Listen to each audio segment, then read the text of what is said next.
दिन पहले मैं अपनी क्लास में जब गई तो मैंने बच्चों से एक सवाल किया कि अगर हर दिन एक स्टूडेंट को 86,400 दिए जाएं तो वो उसे कैसे खर्च करेंगे। लेकिन जब मैं दूसरे दिन क्लास में गई तो क्लास के सारे बच्चों ने मुझे बहुत सारे सवालों से घेर लिया। मैं बच्चों के इस व्यवहार से बहुत आश्चर्यचकित, थोड़ा सा परेशान भी हो गई। लेकिन फिर मैंने सोचा कि कहीं ये स्टूडेंट्स कल वाले सवाल को लेकर तो परेशान नहीं है, क्योंकि इससे पहले मैंने इतनी बेचैनी स्टूडेंट्स में कभी महसूस ही नहीं की थी।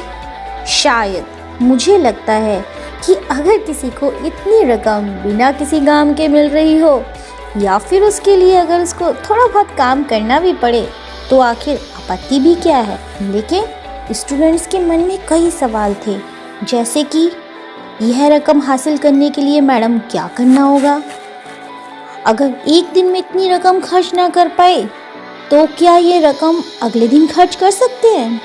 ऐसे बहुत सारे सवाल।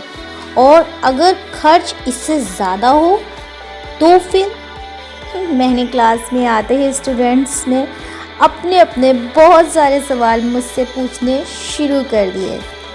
फिर मैं स्टूडेंट्स को देखकर थोड़ा सा मुस्कुराई और कहने लगी कि अगर मैं तुम सबको ये कहूँ कि हम में से हर किसी को हर दिन 86,400 मिलते हैं, तो मेरा ऐसा कहते ही सभी स्टूडेंट्स सरप्राइज हो गए। लेकिन अचानक एक इंटेलिजेंट स्टूडेंट बोला, मैडम क्या आप समय की बात कर रहे हो। मैंने कहा यस, बिल्कुल सही कहा। स्टूडेंट्स बोले, पर मैडम हमने तो सोचा आप पैसों की बात कर रही हैं। मैंने कहा कि हम अक्सर पैसों को समय से ज़्यादा इम्पोर्टेंट समझने लगते हैं। बच्चों, आप कभी किसी मज़दूर से जाके पूछो तो पता चले कि एक दिन की कीमत कितनी होती है, क्योंकि उसकी हर एक दिन की कीमत अलग अलग होती है। जिस दिन वो जितनी ज़्यादा मेहनत करता है उसे उसी के हिसाब से उसको रोज़ के पैसे मिलते हैं। या फिर किसी ऐसे मरीज़ से पूछो जिसे पता हो कि अपनी ज़िंदगी की पूरी कमाई देने के बाद भी वह कुछ समय अपनी ज़िंदगी में नहीं जोड़ सकता।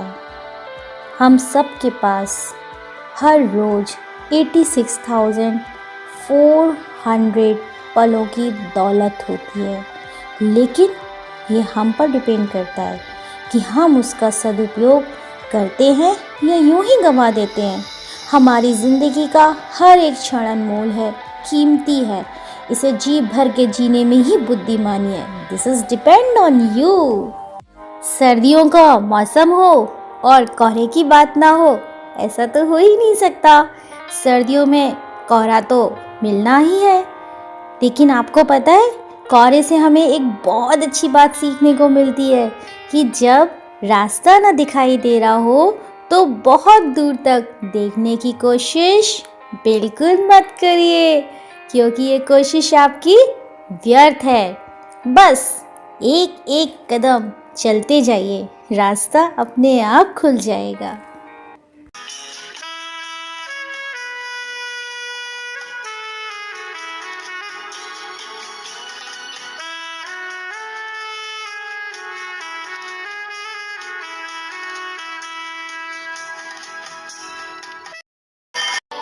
फ्रेंड्स, आप सभी ने कभी ना कभी अपने जीवन में यात्रा तो ज़रूर की होगी, और यात्रा करते वक्त कभी आपको पक्के रास्ते मिले होंगे, कभी आपको कच्चे रास्ते मिले होंगे।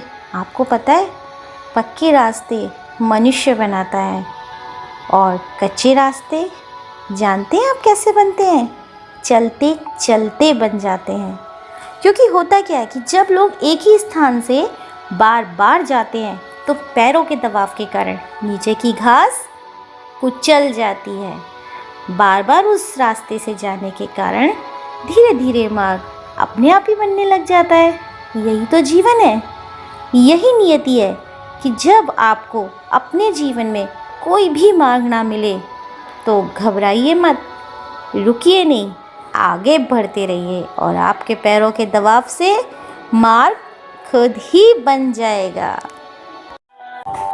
फ्रेंड्स, हम सभी कहते हैं कि ईश्वर दिखाई नहीं देता, पर एक वही तो है जो दिखाई देता है जब कोई नहीं दिखाई देता। चारों तरफ जब निराशा ही निराशा हो, आशा की एक किरण भी ना दिखाई दे रही हो, तब भी एक शक्ति है जो काम कर रही होती है, और वो है प्रार्थना की शक्ति। ऐसी प्रार्थना जो दिल की गहराइयों से निकलती है।